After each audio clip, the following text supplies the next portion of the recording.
What about you, Sam? School. Thanks for remembering me. I appreciate that. That's right. Yeah, it's interesting. It's like Mike said, and what Drago said, you get to go to the schools they allow you to go to when you're new.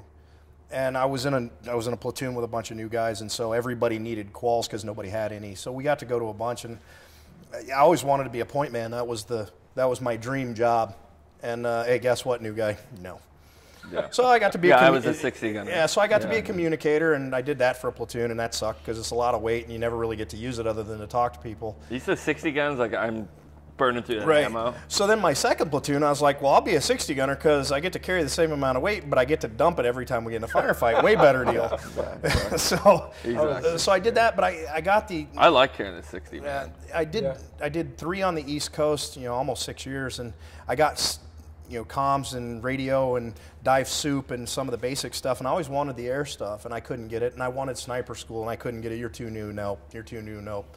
And then I did break and services, came back in on the West Coast, and I started getting more of that stuff. I think from a sheer grading standpoint, free fall jump master with the Army, for 2 reasons. One, because the Army knows you're in the Navy and they're going to fucking grade you way worse than everybody else because they want you to fail. Yep. The same way dive school puts Army through diving and fucks with them. So that's an understood. But the fact is, when you're chucking guys out of an airplane, it's like doing a dive soup test. You know that that's your boys, that you could fucking kill them. Yeah. If you're doing the wrong thing. So the realization, again, with the responsibility that's associated with that, and then the grading criteria and how specific everything needs to be, how this has to happen before that. There's no gray area. There's no, well, I can do that later, and it doesn't exist, whereas in most of the business world, there's a lot of room for error, and in our world, there's just not that room. I was shocked when I got my civilian cert, whatever the hell you call it. Oh, free fall cert? Yeah, I went to the drop zone, and how lackadaisical they were. They were like trying to bust my balls. I'm like, look, I got this qual in the military, like just run me through this course, and was like, oh, do you got your shit on? Okay, you're good. All right, let's go. Hey, can you reach your PUD? Yeah, all right, you're good. Let's I get was out. like, dude, are you gonna like check me out or anything? Yeah, it's no, nothing. People have no idea. Like, if you're gonna skydive in the military, you're gonna put your stuff on. You're gonna get buddy checked. Yep. You're gonna get jump master checked, another jump master check. Before you get out of the plane, you get another check. Yeah, they're formalized safety checks. Right. Yeah, it's very professional, and as much as and it's absolutes because people have died because you didn't do it. Yeah. So I was most of those shocked at the lax. Yeah, and you go through those schools, and I mean, sniper, zones. pick your school in the community. You go through that school, and you start thinking to yourself, well, that's stupid. Why are we doing that? But if you look at the background of why it's done that way, it's because somebody probably died by not doing it that way. The lesson was learned in a really horrible fashion. Hey, we're going to go ahead and incorporate that. Yep. So from a strictly grading criteria and a stress level, from a staff and induced stress level. The free fall jump master with the Army as a senior guy in the teams, I've been around for a long time. I don't want to fail that shit. I mean, you never want to fail a school, obviously, but the idea. Which most would, on that point, if you fail a certain school, like you can be kicked out of the team if you lose your trident. Yeah. Or at the bare minimum, you're demoted within your platoon. You're not going to get that job. Now you don't want to be that guy that fails the school. You can't. You can't be trusted with the responsibility. You've shown that you can't be trusted with responsibility. You just wasted a fucking billet. Right, the thousands of dollars that goes into you doing a cross-military school and all of those. So it's the loss of everything. You failed everybody. Yeah. So, that I think from just a straight-up stressor, that was as big as it had ever been. Mine was...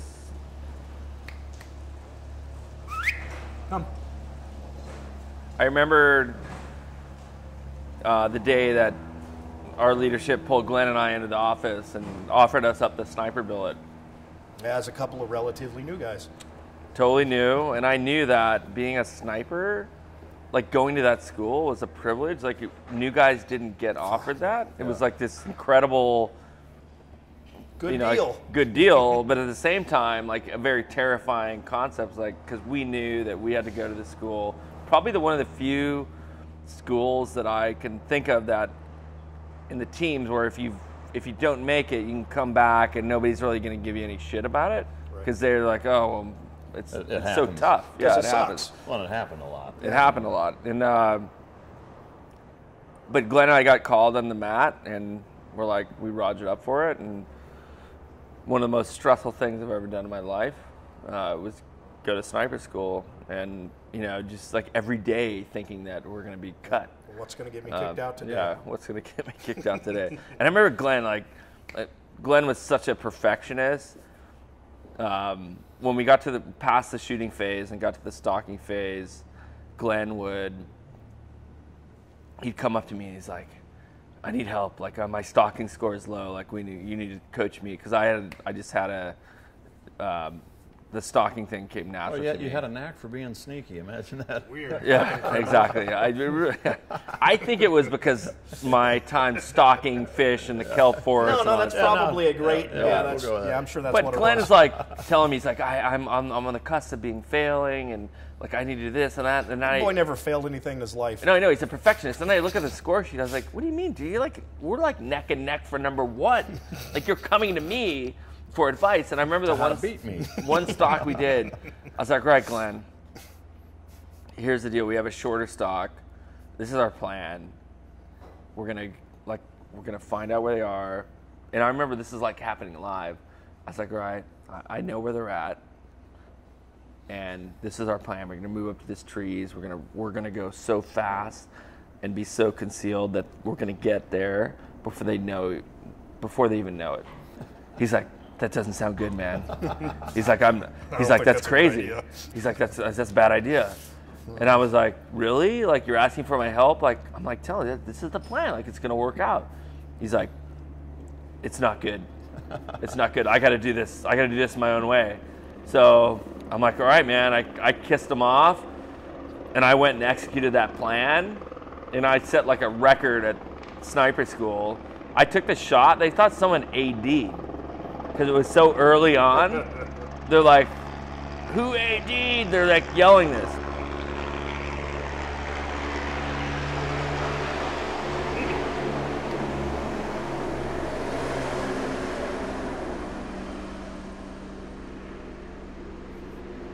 So they literally were yelling, "Who AD'd on target?" And I was like, "No, I took the shot."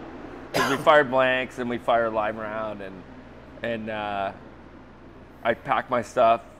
I scored a 10 on the stock. I walked back, and guys are looking at me like, "What just happened?" And they're like on their stomachs, like inching along for another 4 hours.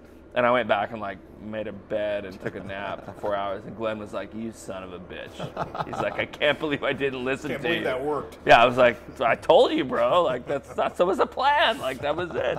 I just did it." So now I'm sleeping for 4 hours. And but sniper school by far the toughest school I've ever been to. Yeah, I probably could have gone on the West Coast, but by then I'd already heard all the horror stories about what a shit show it is, like particularly the stalking and how not just difficult but miserable they make it. And up at Coalinga in the heat and I was like, "Yeah, I don't want to do that." Yeah. I'm pretty sure that'll make my elbows and knees hurt for a long time. Nope.